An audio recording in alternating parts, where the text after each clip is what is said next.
everybody, it's been a while since I've done a video up here. This is the upper garden, we're higher up on the hill, and you're looking at the garden that I put in 2022, and then up there right at the point of the driveway, that's the garden I put in 2021. So these plants here are on year 2. Those plants up there are on year 3, and I've kind of neglected this area because we were working on establishing the new garden down there. So I figured it's probably about time for an update. There are some things I need to do. I was thinking about possibly doing some more weeding, or it's really clearing at this time of the season, to make up for the fact that I didn't really weed when they were growing rapidly.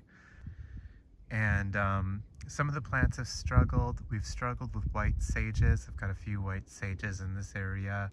We had an aphid explosion, which I think part of that is because I didn't have the weeds under control. So there were a lot of little aphid highways for people to travel through. It's really about mulching. I need a lot more mulch. I do have some mulch left over from last season, which I'm going to spread. I think instead of spreading it everywhere, I kind of want to pick a spot where I can hold the line against the weeds, and then just get more mulch and just really massively increase the density of the mulch. I'm on the fence. I'm on the fence about the fence.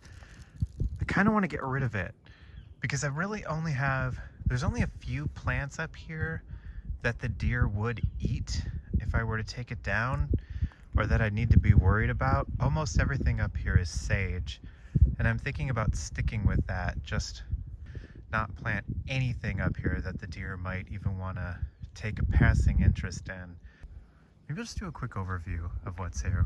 Let's just do a flash overview on what the heck is up here. Okay, so coming from the point, we have Mulbergia rigens, deer grass. We used to have lavender up here. It all died. Then we have 2 brandegee sages, which are the biggest sages that I currently have. They're super woody, and these are on their 3rd year.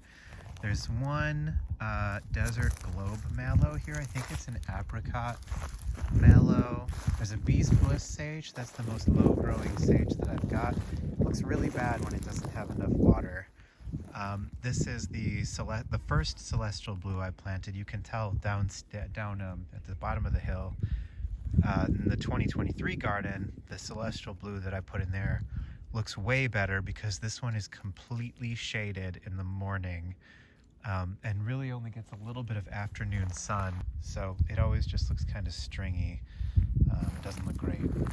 And this is a coyote mint. I think I'm going to plant another one of these next year. I love these guys. They don't look like much for a big part of the year, but in the midsummer, they look great. So right about when everything else is like, hey, I'm done, it's doing a thing. And this is, of course, the monkey flower, which is absolutely stunning in the spring. And I think I did a video up here where I said it would look absolutely disgusting later in the season, and so here it is. Here's the evidence. They have their natural defense mechanism is to sort of wait out the summer and the heat. So this is these are all the plants that went in. These plants are all on their 3rd year. The only one that's not on its 3rd year is the desert mallow, because that one went in the 2022 as opposed to 2021, because I had an Ellen Chickering sage that was there that died, and now the mallow's not doing very well either. So I think I have a ground squirrel or something living there, and they kind of make a mess of things. Over here, so these are the plants that went in 2022. These are year 2 plants. This is Salvia gracias. So that's the 2nd year gracias sage. Here's a white sage. I don't know why my white sages aren't doing very well. I might talk about that a little bit more later. So this is there's a hummingbird sage here. I've been using this one as a bit of a barometer. When this one wilts, I know that I need water in this garden. So I'll probably run the irrigation system here real quick. Here's a California redbud, California redbud. Kind of at the end of the season. We're getting some good woody growth. But yeah, we'll see. I can't wait for this guy to be huge. I'm kind of coming around over here. There is a blonde ambition here. That's a shoot. I used to know the boutaloua, I think, is the name of the grass. It's not very showy. It's not my favorite thing. There's some alyssum here. I don't know how it got here. I think maybe it came out of a seed packet. There is another white sage here, which is alive, shockingly, but is not doing great. White sages not doing good things for me. Here's a Winifred Gilman, which is desperately in need of pruning. It'll look a lot better once I clean it up a little. Here's an awesome salvia gracias. Huge, look at it. So that's what a salvia gracias can look like in year 2 if it's happy. This is my starlight, which just exploded in blooms this year. As you can see, it now looks like it's just a bunch of dead sticks because it bloomed so aggressively, and then you can barely even see the actual growth back in there. So really need to cut this guy back, trim it up so that it looks a little nicer.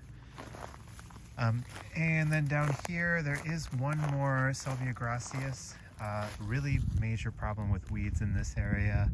I need to clean all of this up so that my gracias has a bit of a better chance of surviving. This is a hollyleaf redberry, which was here when I moved in. Got eaten to death by the deer over and over again. So I, now that this whole area is fenced in, it has been putting on more growth, but almost anything that's exposed will be eaten. This actually is a purple needlegrass that I planted, but you can almost barely tell it apart from all the weeds. This part is just choked with weeds. Nowhere near enough mulch in this whole area. Another white sage, also alive, even though it looks terrible. On year 2, there's no reason for it to look this way. I have to figure out why my white sages are so unhappy. I don't know if it's not enough water or if it's too much water. It's definitely either too much or not enough water. I'm thinking about doing a little bit of an experiment next year to see if I can figure out which one it is. I'm just gonna take one, maybe I'll take one completely off of the drip line, and then I'll do a second one and convert the emitter to like a 1/4 gallon per hour drip so that it gets way less water, and then I'll leave the third one alone. Then let's see how they do. Then based on that experiment, maybe I'll succeed with the white sage someday. That's a brandegee sage. These guys just kill it. Put this one in last year, or this year rather, so this is actually a year 1 brandegee. Originally I had a manzanita right here that didn't make it. There's another salvia gracias, looking beautiful. There's another salvia gracias, and over here, that is a manzanita. Dr. Hurd, I think, or Howard McMahon. I always forget which one it is, and then I have to dig in here to find the thing. It's Dr. Hurd.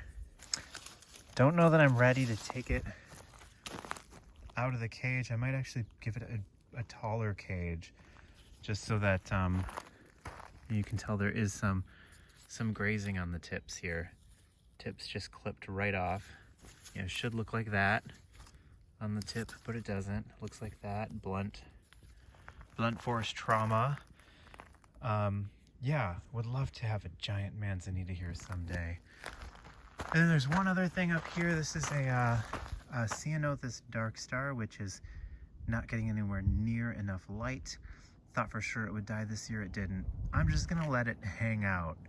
I have spent the afternoon redoing this whole area under the new philosophy that I've kind of adopted in the vein of this year's Bermuda grass fiasco of drawing a boundary and then holding the line.